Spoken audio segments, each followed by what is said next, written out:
climate change as an issue it's an old issue that was identified few decades ago.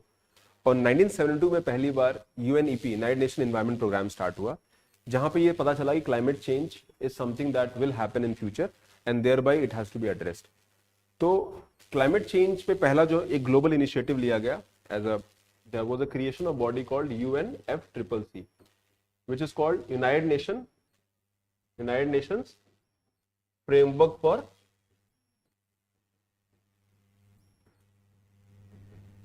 for Convention on Climate Change. Convention on Climate Change.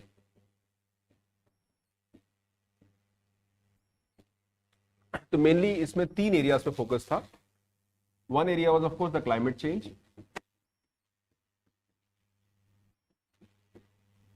Second was biodiversity.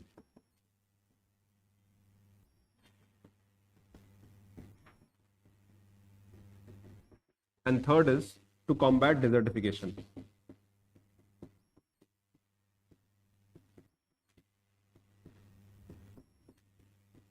तो एक binding convention create किया गया कि भी हम climate change पे काम करेंगे. And since then it was divided that every year जो ये कन्वेंशन ऑन क्लाइमेट चेंज है, this convention will create mechanism for how the countries in the world should follow that. तो 192 कंट्रीज ने UNFCCC join किया and इस पर काम start हुआ. तो क्लाइमेट चेंज एक real problem which is going to happen in the future. So climate change को एड्रेस करने के लिए how do we address climate change, हम क्या करेंगे, कैसे इसको एड्रेस करेंगे, and that is where UNFCCC के बेसिस पर सबसे पहले जो प्रिंसिपल आया जिसका नाम था क्योटो प्रोटोकॉल.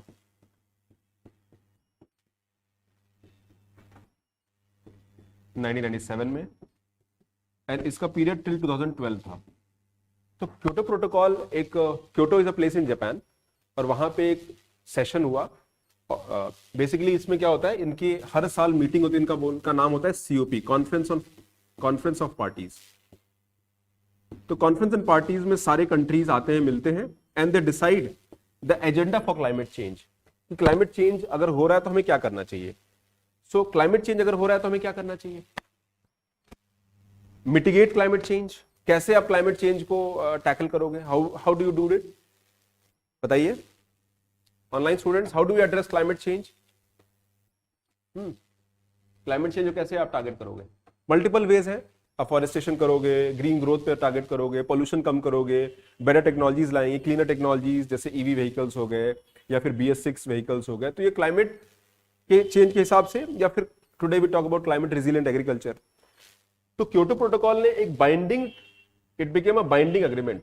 ये एक बाइंडिंग एग्रीमेंट था और जो भी कंट्रीज ऑफ द वर्ल्ड थी, उन्होंने कहा कि भाई हम लोग अपने लिए, और उन्होंने कंट्रीज को डिवाइड किया, डेवलप्ड एंड डेवलपिंग कंट्रीज, और उन्होंने कहा कि इन कंट्रीज को क्लाइमेट चेंज के हिसाब से अपने टारगेट सेट करने होंगे and they have to address climate change. तो क्लाइमेट मिटिगेशन पे आप काम करोगे. How do we address climate mitigation, मतलब क्लाइमेट चेंज के इंपैक्ट को कम करोगे. तो ये स्टार्ट हुआ and that is where Kyoto protocol was signed. और डेवलप कंट्रीज के ऊपर एक मैंडेटरी प्रोटोकॉल आया कि आपको क्लाइमेट चेंज में इतना आपको कार्बन एमिशन को कम करना होगा. बिकॉज जो क्लाइमेट चेंज का जो लॉजिक है उसका रीजन है green house gases. So green house gases के एमिशन को कम करना है. So mainly the target of Kyoto protocol was to reduce GHG emissions. समझ में आ रहा है. मैं एक आपको बैकग्राउंड दे रहा हूं कि हम लोग आज कहां से आए हैं. In the last 3 decades what has happened in the climate change. तो क्योटो प्रोटोकॉल 2012 में खत्म हो गया. और क्योटो प्रोटोकॉल जब खत्म हुआ तो ये था कि भी बाइंडिंग एग्रीमेंट था. मेनी कंट्रीज, अब जब आप बाइंडिंग एग्रीमेंट पुट करते हो तो that means you have to take initiatives for climate change. अब जैसे आप कहोगे आपकी फैक्ट्री चल रही है और फैक्ट्री में पोल्यूशन ज्यादा हो रहा है, तो आप या तो फैक्ट्री बंद कर दो या adapt cleaner technology so that pollution कम हो. अब वो कॉस्ट कौन बियर करेगा, who will bear the cost of that, because companies की प्रॉफिटेबिलिटी इंपैक्ट होगी एंड कॉस्ट बढ़ेगा, प्रॉफिटेबिलिटी इंपैक्ट होगी, तो business will resist. Am I right. कहेंगे अरे भाई ठीक है जो भी है, अब हम बिजनेस थोड़ी बंद कर देंगे. तो डेवलप कंट्रीज ने रेजिस्ट किया बिकॉज उनके बिजनेस के लोगों ने रेजिस्ट किया. और एक और बात हुई कि क्लाइमेट चेंज का लॉजिक एंड रीजन क्या है. The reason behind climate change is the emission done by developed countries. 1750 से लेके अभी तक जो भी पोल्यूशन जनरेट हुआ है वर्ल्ड में, whatever pollution has been generated, that is because of the climate change, because of the development that has happened in the developed countries. तो क्लाइमेट चेंज का जो रीजन है वो green house gases emitted by the developed countries. और India develop नहीं है तो हमने तो पोल्यूशन किया नहीं है. जिन जिन देश में इंडस्ट्रियलाइजेशन हुआ है, दे शुड बी रिस्पॉन्सिबल. तो naturally the burden, the onus came on the developed countries. और क्योटो प्रोटोकॉल के हिसाब से उनको क्लाइमेट चेंज इनिशिएटिव्स पे काम करना था. अब प्रॉब्लम क्या हुआ कि क्योटो प्रोटोकॉल के जो बाइंडिंग टारगेट्स थे वो डेवलप कंट्रीज को भारी लगने लगे. क्यों? बिकॉज इट कॉस्टेड देम पैसा, you have to allocate fund for them. Businesses को अडेप्ट करना था, तो कुछ कुछ कंट्रीज ने पीछे हटने लगी. कनाडा, पहले तो रशिया पीछे हटा, ऐसे करके बहुत सारी कंट्रीज क्योटो प्रोटोकॉल को उन्होंने, जैसे आप प्रोटोकॉल को साइन करते हो तो there is a binding agreement on you that you have to meet. फिर तो धीरे धीरे करके कंट्रीज, जो डेवलप कंट्रीज थे, उनको लगा कि हम इस एग्रीमेंट को मीट करना हमारे लिए मुश्किल है, because you have to spend money on this. और आपको इकोनॉमिक लॉस भी होगा, रनिंग फैक्ट्रीज को इंपैक्ट होगा, बिजनेसेस को इंपैक्ट होगा ना. तो क्लाइमेट चेंज इनिशिएटिव्स का जो क्योटो प्रोटोकॉल का जो एफर्ट था, दैट इज फ्रॉम 1997 टू 2012, उसमें धीरे धीरे करके कंट्रीज पीछे हटने लगी. तो नाउ 2012 जब आया, तब ये डिस्कशन हुआ कि क्योटो प्रोटोकॉल के बाद क्या, what should happen after Kyoto protocol. अब कंट्रीज ने कहा कि कोई बाइंडिंग एग्रीमेंट नहीं होगा, because when there is a binding agreement you have to follow them. तो फिर पेरिस कॉन्फ्रेंस हुआ 2015 में. और पेरिस कॉन्फ्रेंस 2015 में हुआ तो उसमें एक कॉन्सेप्ट आया, that is intended nationally determined contribution.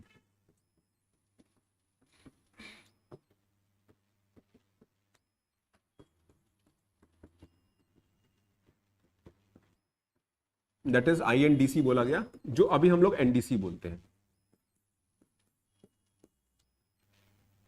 ठीक है. तो NDC was basically a initiative based on the post Kyoto Protocol, जो पेरिस कॉन्फ्रेंस में हमने ये कहा कि ठीक है भाई, हम लोग क्लाइमेट चेंज के ऊपर काम करेंगे. और NDC में हमारा टारगेट क्या होगा, that we have to make sure कि भी हमारा, we have to reduce emission intensity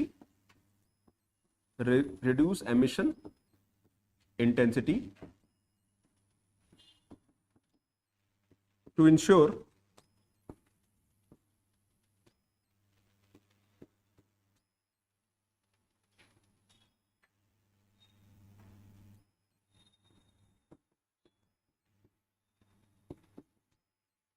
global temperature rise is under 2 degree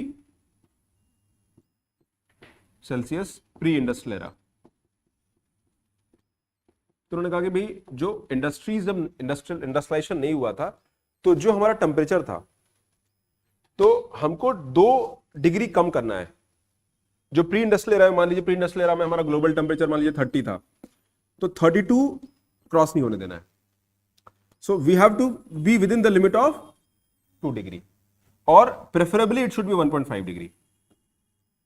तो हमारा जो ग्लोबल टेम्परेचर राइज होना चाहिए, that should not cross 2 degree of the pre industrial temperature. यानी pre industrial era में जो टेम्परेचर रहा होगा, उससे आप मैक्सिमम 2 डिग्री से ऊपर नहीं जा सकते हो. That is the target that we should have. अब उस टारगेट को मीट करने के लिए, और ये कब तक होगा, 2100, यानी 2100 तक. उससे पहले, मतलब it is believe that the way we are moving, the temperature might cross 2 degree by 2100. तो 2100 अगर हमने एक टाइमलाइन सेट किया है कि भी वो 2 डिग्री का लिमिट वहां पे क्रॉस होगा, तो उससे हमें अश्योर करना है कि वो 2 डिग्री लिमिट क्रॉस ना हो by 2100. That means you have to keep temperature below 2 degree, preferably 1.5 degree. Climate change होगा, टेम्परेचर तो ग्लोबल टेम्परेचर बढ़ेगा, that will be some problem, but you have to reduce it. अब जब ये आपने target इस तरह का रखा, that means, but now here countries अपने हिसाब से NDC, नेशनली डिटरमिन्ड कंट्रीब्यूशन, हर कंट्री ने कमिटमेंट किया कि हम अपने तरफ से क्लाइमेट चेंज इनिशिएटिव्स पर ये काम करेंगे. For example adopting greener technology, for example moving towards solar, कि हम सोलर ट्रांजिशन करेंगे, नॉन रिन्यूएबल सोर्सेज की तरफ, रिन्यूएबल सोर्सेज की तरफ हम जाएंगे, नॉन रिन्यूएबल सोर्सेज को कम करेंगे, फॉसिल फ्यूल्स का यूज कम होगा. All these things were there. या फॉरेस्टेशन करेंगे, या फॉरेस्ट कवर बढ़ाएंगे ताकि वो कार्बन सिंक की तरह काम करे, कार्बन डाइऑक्साइड को एब्जॉर्ब करे. ओके, और विल डू समथिंग विच, जहां से भी क्लाइमेट चेंज हो रहा है उस एरियाज के, उसके इंपैक्ट को कम करेंगे. और it was also about giving sustainable life to the people. तो क्लाइमेट चेंज के लिए तो ये एनडीसी का कॉन्सेप्ट आया, and this NDC concept came in because of the Paris climate change. अब इस पर हमेशा एक डिस्कशन हो रहा है। तो 2021 में एक ग्लासगो समिट हुआ, एंड ग्लासगो समिट जो हुआ, it was a conference of party COP। तो इस कॉन्फ्रेंस ऑफ पार्टी में फिर एक और चीज डिस्कस हुई, that is the concept of net zero, और इसमें अडॉप्ट किया गया 2050। नेट जीरो मतलब कि जो हमारा ग्लोबल एमिशन है वो नेट जीरो होना चाहिए। नेट जीरो का मतलब जैसे मान लीजिए हम पोल्यूशन जनरेट कर रहे हैं, but at the same time we are also absorbing carbon dioxide. तो नेट रिलीज CO2 जो है या ग्रीन हाउस गैसेस का जो एटमॉस्फेयर में होना चाहिए वो जीरो हो जाना चाहिए। That is the objective. तो हर कंट्री ने, तो डेवलप कंट्रीज को ने टारगेट दिया कि 2050 तक हम नेट जीरो हो जाएंगे। इंडिया ने टारगेट 2070 रखा है for us. So national determined contribution क्या करता है कि भाई हर कंट्री को एक मौका देता है कि आप खुद तय करिए कि आपका टारगेट क्या होगा, but it is going to be voluntary होगा। क्या होगा? Voluntary.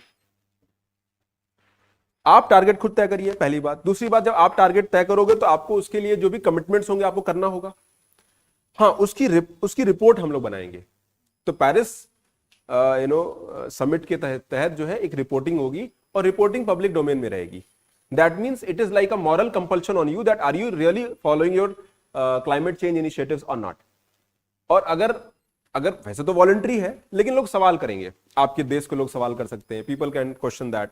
For example in develop countries वहां के सिटीजन ही कह रहे हैं कि गवर्नमेंट हमारा क्लाइमेट चेंज पे काम नहीं कर रही है।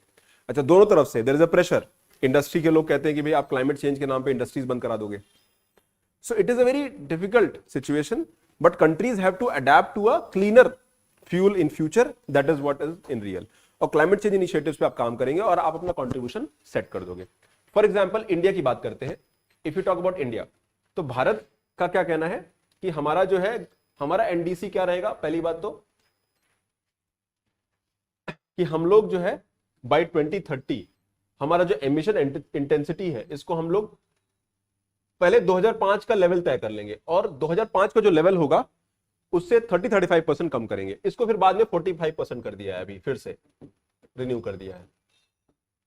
टोटल रिन्यूएबल एनर्जी जो है टारगेट था कि 175 गीगावाट बाय 2022 होगा। 40% ऑफ पावर जो है वो नॉन फॉसिल फ्यूल से होगा, बट ये टारगेट हमने 2021 में ही मीट कर लिया था, और अभी इसको हमने 50% कर दिया है। 2021 में ही हमारे यहाँ जो एनर्जी हम लोग जो प्रोड्यूस कर रहे हैं फॉसिल फ्यूल से, वो हमने 40% कर लिया था। तो जो नई गवर्नमेंट आई वो बहुत एम्बिशियस हो गई। तो वीवर आज हमारा जो एनर्जी जनरेशन है, यानी हम जो बिजली बना रहे हैं, उसमें नॉन फॉसिल फ्यूल से 43.8% हम जनरेट कर रहे हैं। Only 57% is coming from the coal and other fossil fuel sources. Are you getting my point? तो गवर्नमेंट ने इसको 50% कर दिया। फिर फॉरेस्ट कवर बढ़ाना होगा, more investment in these areas, and we also have to target कि हमारा जो ग्रीन कवर है या फिर हमारा जो कार्बन सिंक है वो बढ़े। ठीक है, तो कहने का मतलब कि हमने अपने एनडीसीज को टारगेट किया, and government is committed to follow that. तो ये बार बार इशू इसलिए आ रहा है बिकॉज नेक्स्ट ईयर 2025 में रिपोर्टिंग होगी, और सारे एनडीसीज का information every country has to give कि भी आपने जो कमिट किया था कार्बन क्लाइमेट चेंज पे, उसमें आपके कितना आपने मीट किया। फॉर एग्जांपल अगर इंडिया कहता है कि हमारा इंस्टॉल्ड कैपेसिटी 43.8% है, यानी हमारे सोलर पावर से जो हम लोग बिजली जनरेट कर रहे हैं वो कितना है? 43.8%, यानी 57% हमारा कोल से आ रहा है। But eventually in the next 7-8 years will bring down to 50%। तो 50% अगर हम लेके आ जाते हैं, जो कि बहुत एम्बिशियस है, and it is not so easy, but that is the target we have. तो कुल मिला के ये कॉन्सेप्ट हमारा एनडीसी का है, जो मैंने आपको समझाया। समझ में आया आपको? मैंने बैकग्राउंड से उठाया। क्लाइमेट चेंज इनिशिएटिव्स में हमने पहले UNFCCC क्रिएट किया। ये कब हुआ था? 1992 में। एंड उसके बाद हर साल पे ये UNFCCC की मीटिंग होती है, और हर कंट्री वहां जाते हैं, मीट करते हैं, they decide the future road map. And basically उसमें सबसे पहले जो सबसे कंसेंसस बेस्ड मॉडल आया वो क्योटो प्रोटोकॉल आया, और क्योटो प्रोटोकॉल को बाद में वो फॉलो नहीं हो पाया ढंग से, but eventually after the Kyoto protocol then came the concept of NDC. इसके अलावा फंडिंग के लिए ग्रीन क्लाइमेट फंड, इस तरह करके बहुत सारे इनिशिएटिव्स भी स्टार्ट किए गए। So right now in principle today the climate change initiatives are taken by every country by themselves, हर कंट्री अपना क्लाइमेट चेंज इनिशिएटिव ले रही है under their commitment as per the NDC, यानी नेशनली डिटरमिन्ड कंट्रीब्यूशन सब country का है, सबके अपने टारगेट है। अब नेचुरली इसमें इंडिया के टारगेट्स क्या है वो हम अभी लिखेंगे, so that understanding is better. ये लिख लिया आपने? कोई सवाल है आपके? पेरिस क्लाइमेट 2015 में बेटा मीटिंग हुई थी पेरिस में, तो वही पेरिस पैक्ट एनडीसी उसी का आउटकम था। ठीक है, ऑनलाइन स्टूडेंट समझ में आ रहा है? या हिमानी, श्रेया? ठीक है, तो अब मैं इंडिया के बारे में कुछ डेटा देता हूं।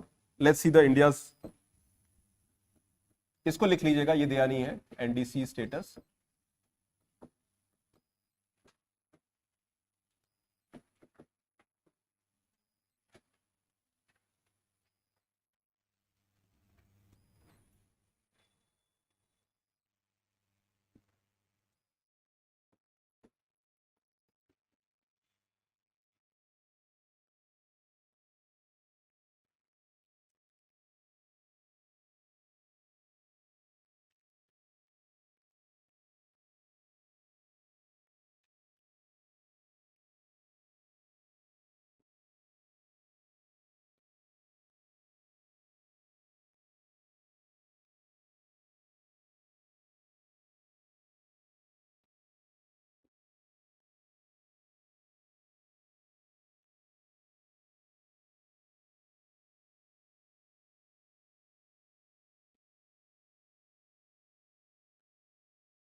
तो ये हमारा टारगेट था, ऑलरेडी अचीव्ड क्या क्या है?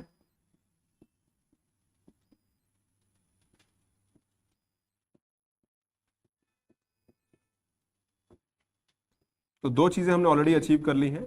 The first thing that we have already achieved is India का जो इंस्टॉल्ड नॉन फॉसिल फ्यूल है,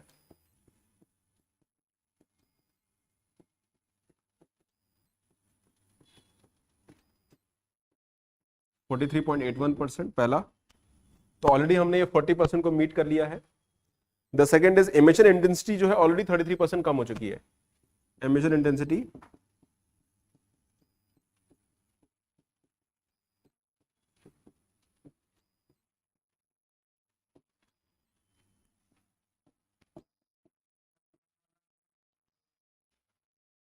क्या बेटा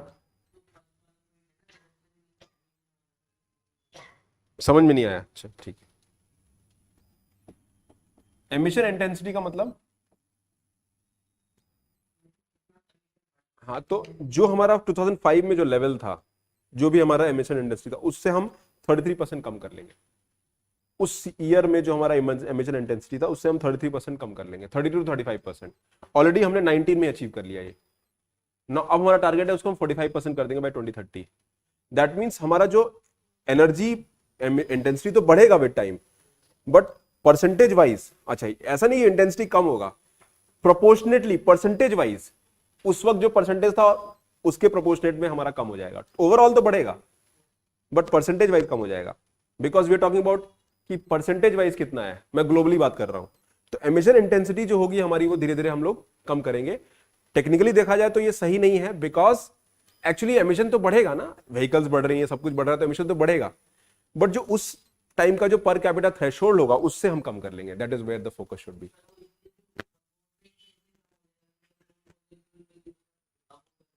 मतलब मल्टीपल रीजन है, एक ये रीजन हो सकता है, नेशनल ग्रीन कवर है, फॉरेस्टेशन मेजर्स हो रहे हैं, एक कंपा फंड हमने बनाया है। There are lot of initiatives which government has been doing at multiple level. आज आप एक पेड़ काटते हो, इंफ्रास्ट्रक्चर डेवलप कर रहे हो, एक पेड़ काट रहे हो, तो उसका कॉस्ट आप पहले जोड़ लेते हो। अब कार निकोबार पे कुछ बनाना है तो हरियाणा में एक जगह तय कर ली कि यहाँ पे एफॉरेस्टेशन करेंगे क्योंकि वहां पे पोल्यूशन जनरेट कर रहे हैं हम। तो we are taking multiple initiative at all level. तो आप टोटल को मेजर करते हो ना कि हमारा जो कार्बन डाइऑक्साइड का जो एमिशन है वो इंटेंसिटी वाइज कम हो रहा है कि नहीं हो रहा है। टोटल वैल्यू तो बढ़ेगा बट परसेंटेज वाइज हमारा एमिशन इंटेंसिटी कम हो रहा है। तो टारगेट जो हमारे हैं वो हमने काफी एम्बिशियस टारगेट रखे हैं। One more thing, net zero should be पे 2070। 2070 तक हमारा जो नेट एमिशन है वो जीरो हो जाएगा। मतलब जितना कार्बन आप रिड्यूस कर रहे हो, जितना एब्जॉर्ब कर रहे हो, दोनों बराबर हो जाएगा। ऐसा तो है नहीं कि 2070 में सब बंद हो जाएगा। It's just that the net would be zero. अभी क्या है, we are net producer of carbon dioxide या सीएसजी एमिशन के नेट प्रोड्यूसर है हम लोग, ऐड कर रहे हैं हमेशा।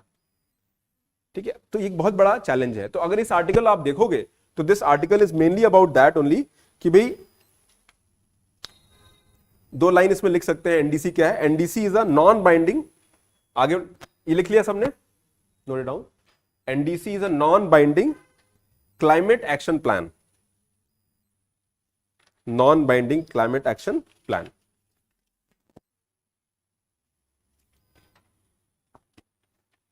Non binding climate action plan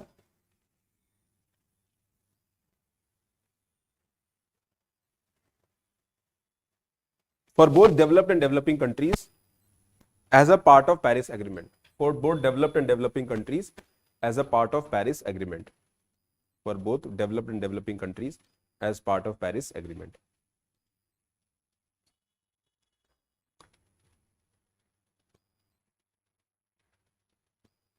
It should be updated every 5 years. It should be updated every 5 years. हाँ.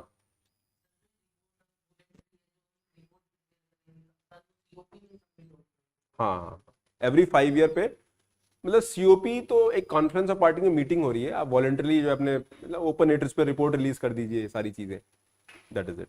It should be updated every 5 years. अब आपको क्या लगता है कि ये टारगेट एम्बिशियस है? Answer is yes. Are we on the approach that we seek here is that can we meet it? The answer is yes, maybe, might not B.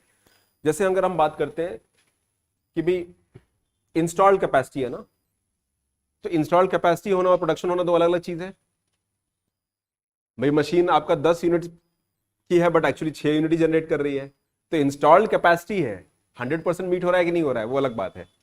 अच्छा, हर प्लांट 100% कैपेसिटी तो meet नहीं कर पाएगा, but at least from in terms of installed capacity हमारे अपने target को हमने ब्रीच कर दिया है। Going forward, what are the challenges? आपके हिसाब से क्या क्या चैलेंजेस हैं एनडीसी टारगेट को मीट करने के? Tell me what are the challenges. बताइए कि हमारा जो क्लाइमेट चेंज का हमारा टारगेट है उसमें अचीव करने में चैलेंजेस क्या क्या हैं?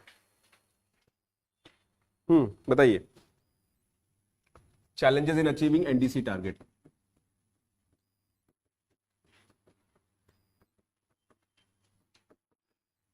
सबसे बड़ा चैलेंज क्या है? Budget, fund, that is the biggest challenge. तो पहली बात तो है we have high dependence on fossil fuel, high dependence on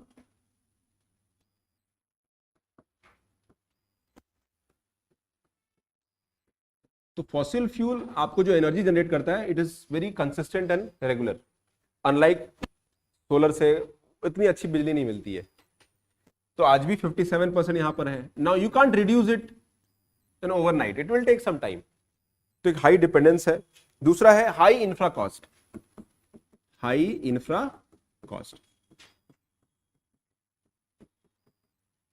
अब मान लीजिए आप सोलर की तरफ मूव करते हैं तो वो पैसा, सोलर पैनल का कॉस्ट, टेक्नोलॉजी का cost, invention cost, R&D cost, है ना, जो भी फैक्ट्रीज हैं, कंपनीज हैं, वो लोग सब लोग अपने यहाँ सोलर की तरफ मूव करेंगे।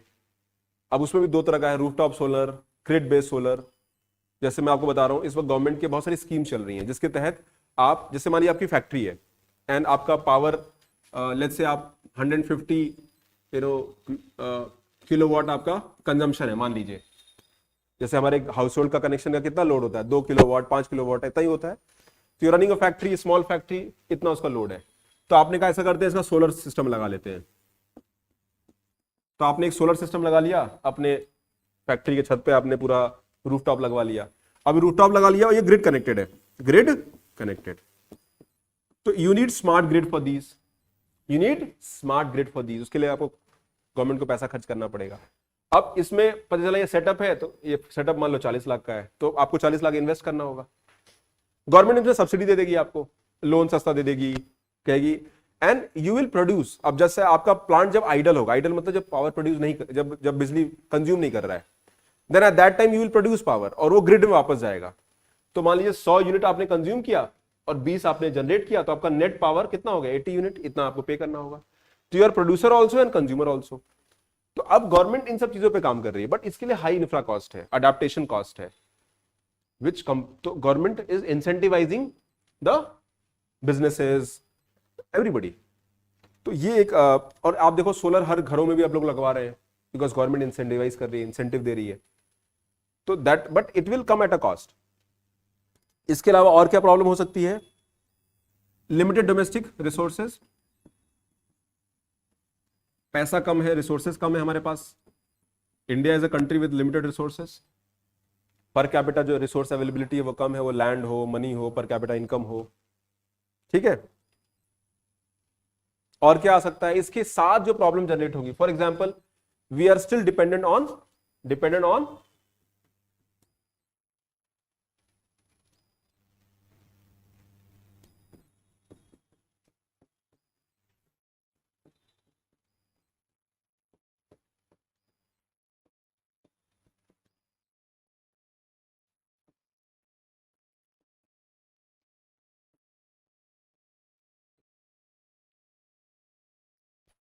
imports for raw materials and critical minerals।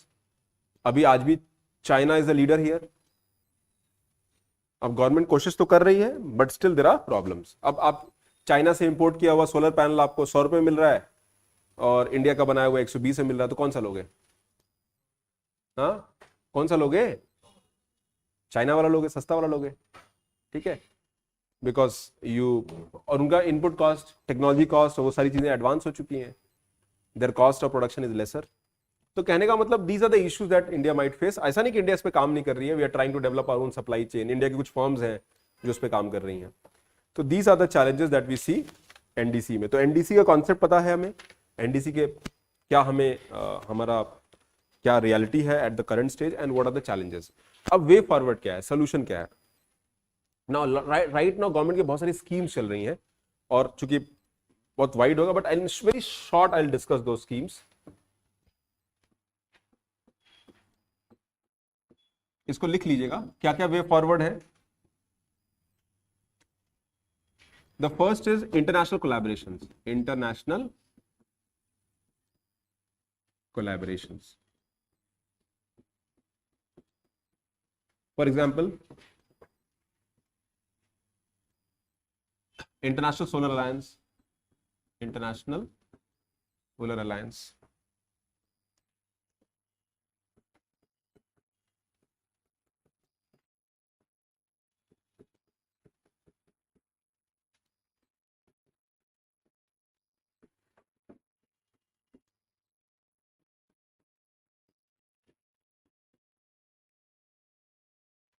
और क्या है? उसके अलावा भी बहुत सारे इनिशिएटिव्स हैं।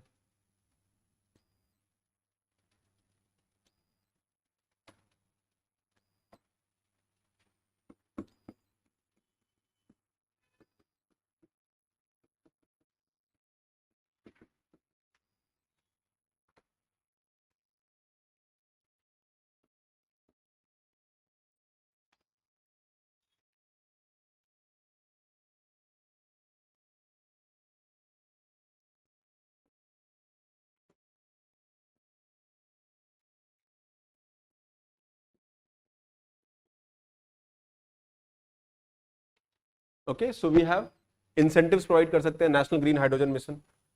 उसके अलावा और क्या कर सकते हैं? We have lot of missions हैं जो हम लोग, जैसे ये इंटरनेशनल कोलैबोरेशन है, वैसे हमारा नेशनल सोलर मिशन है।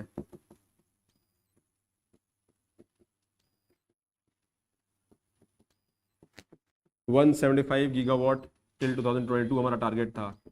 अब इसको बढ़ा के टोटल 500 गीगावाट कर दिया गया है रिन्यूएबल सोर्सेज से।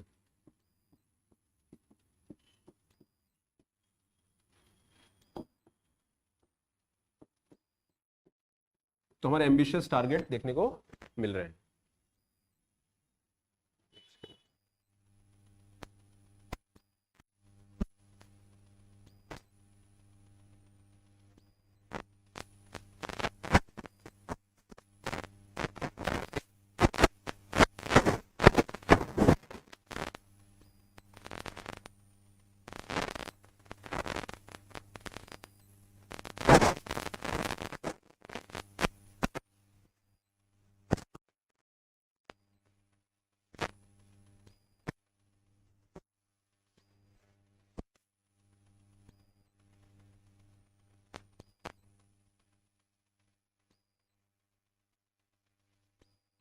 Then, so there are other initiatives also. For example, लिख लिया सबने? Should I move forward?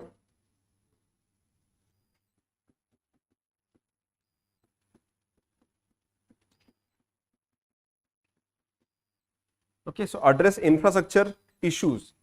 For example, एक हमारा ऑनलाइन स्टूडेंट सबको समझ में आ रहा है? भारी तो नहीं लग रहा है सबको? हाँ, people who have not read or reading for the first time, they will have some problem. तो जैसे हमारा ग्रीन एनर्जी कॉरिडोर स्कीम है, किसी को पता है क्या है? गुजरात में चल रहा है. सबसे बड़ा जो प्रॉब्लम आता है वो क्या आता है? How do we integrate solar और नॉन सोलर से जो बिजली जनरेट हो रही है, दोनों को इंटीग्रेट कैसे किया जाए? वोल्टेज इशू होते हैं, फ्लक्चुएशंस होते हैं. For example, when you produce energy from coal और गैस बेस्ड प्लांट्स, तो energy is continuous, voltage is good always. But when you are coming from the wind source और द सोलर सोर्स, तो उसमें क्या होता है? फ्लक्चुएशंस होते हैं, एंड देयर बाई दोनों के इंटीग्रेशन में चैलेंज होते हैं. तो यहां पे we have to synchronise electricity. तो टेक्नोलॉजी यूज होती है जहां पे हम दोनं को सिंक्रोनाइज करके हम इंटीग्रेट कर पाए. सोलर से आ रहा है, नॉन सोलर, दोनों को हम बिजली को जोड़ दें. We add them together like that. सो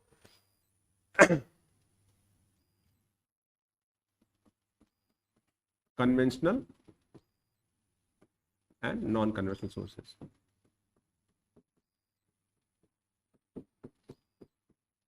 और क्या कर सकते हैं?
सिंक्रोनाइज, अच्छा एन होगा, SYNCHRONISE.